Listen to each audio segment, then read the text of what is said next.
नमस्कार दोस्तों, कृष्णवाणी चैनल में आपका स्वागत है।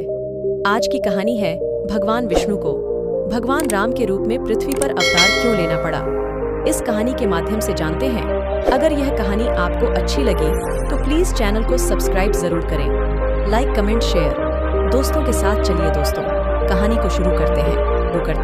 भगवान राम भगवान विष्णु जी के 7वें अवतार थे, जिनका जन्म त्रेता युग में अयोध्या के राजा दशरथ और रानी कौशल्या के घर हुआ था।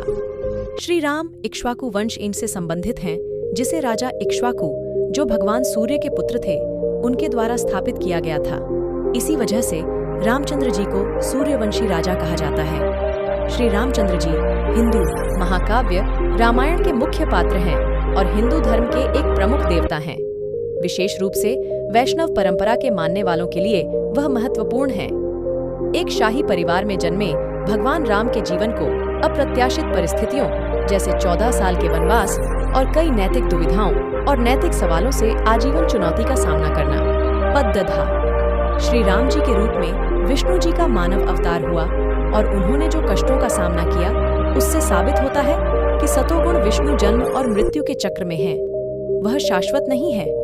एक समय में भगवान विष्णु अपने निवास स्थान वैकुंठ में शेषनाग की शैया पर विश्राम करते हैं, तो दूसरी ओर वे पृथ्वी पर अवतार लेते हैं और मानव जन्म में दुख भोगते हैं। श्रीमद् देवी भागवत, दुर्गा पुराण और शिव महापुराण इस बात का प्रमाण देते हैं कि ब्रह्मा विष्णु शिव जन्म और पुनर्जन्म के चक्र में हैं। वे नश्वर हैं।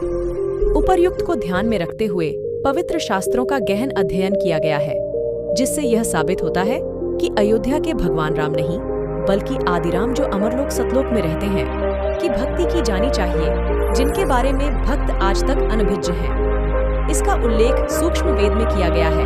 हर कोई राम को याद करता है, लेकिन यह कोई नहीं जानता कि असली राम कौन है। एक आदिराम है जो अमर है और केवल वही भक्ति के योग्य है, जिनके बारे में भक्त समाज आज तक अनजान है। सूक्ष्म वेद में वाणी है, वह परम अक्षर पुरुष है जो पृथ्वी पर एक तत्वदर्शी संत के रूप में अवतार लेता है। वह अपनी प्यारी आत्माओं को सच्चा आध्यात्मिक ज्ञान प्रदान करते हैं और उन्हें मुक्त करते हैं। सूक्ष्म वेद अर्थात सर्वशक्तिमान ईश्वर कबीर जी की अमृतवाणी में उल्लेख है। राम बुलावा भेजिया, दिया कबीरा रोए, जो सुख साधु संग में सो बैकुंठ में न होए।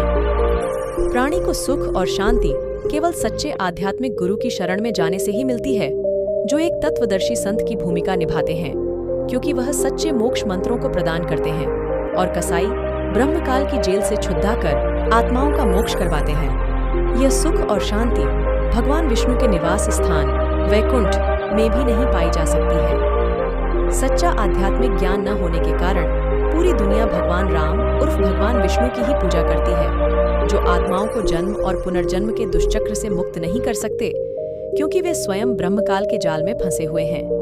यह लेखन पाठकों को मर्यादा पुरुषोत्तम राम जी के जीवन का अवलोकन कराएगा, जिनकी पूजा मासूम भक्त युगों युगों से बड़ी श्रद्धा के साथ करते आ रहे थे, यह मानते हुए कि वह एक दिव्य पुरुष थे। जबकि महाकाव्य रामायण और अन्य पवित्र शास्त्रों के तथ्य यह स्पष्ट करते हैं कि आदिराम, जो परम शाश्वत स्थान सतलोक के शिखर यानी 7वें आसमान में रहते हैं, वे अमर सत्पुरुष ही केवल पूजा करने के योग्य हैं। वह सर्वव्यापी और सर्वज्ञ हैं। इसका उल्लेख सूक्ष्म वेद में किया गया है। एक राम दशरथ का बेटा, दूजा सकल पसारा, तीजा घट घट का वासी, चौथा दुनिया से न्यारा आइए तथ्यों के आधार से निम्नलिखित बिंदुओं पर ध्यान केंद्रित करते हैं और अध्ययन करते हैं कि आराध्य राम कौन है। नारद मुनि का भगवान विष्णु को श्राप देना, भगवान राम का 14 वर्ष का वनवास, ब्रह्मकाल का जाल, जब भगवान राम ने देवी पार्वती को पहचाना, भगवान राम का राजा बाली को धोखे से मारना, राम सेतु का निर्माण किसने किया था, भगवान राम या आदिराम ने। गरुड़ ने श्री राम को नाग फांस से मुक्त कराया। श्री राम जी ने आदिराम जी की कृपा से रावण का वध किया। भगवान राम द्वारा सीता जी की अग्नि परीक्षा लेना, श्री राम और सीता जी ने वफादार भक्त हनुमान जी का अपमान किया। श्री राम और सीता जी की मृत्यु कैसे हुई? राजा बाली ने द्वापर युग में श्री राम जी से बदला क्यों लिया?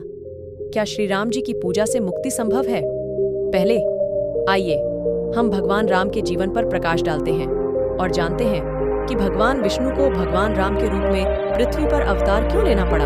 ये कहानी आप सभी को कैसा लगा?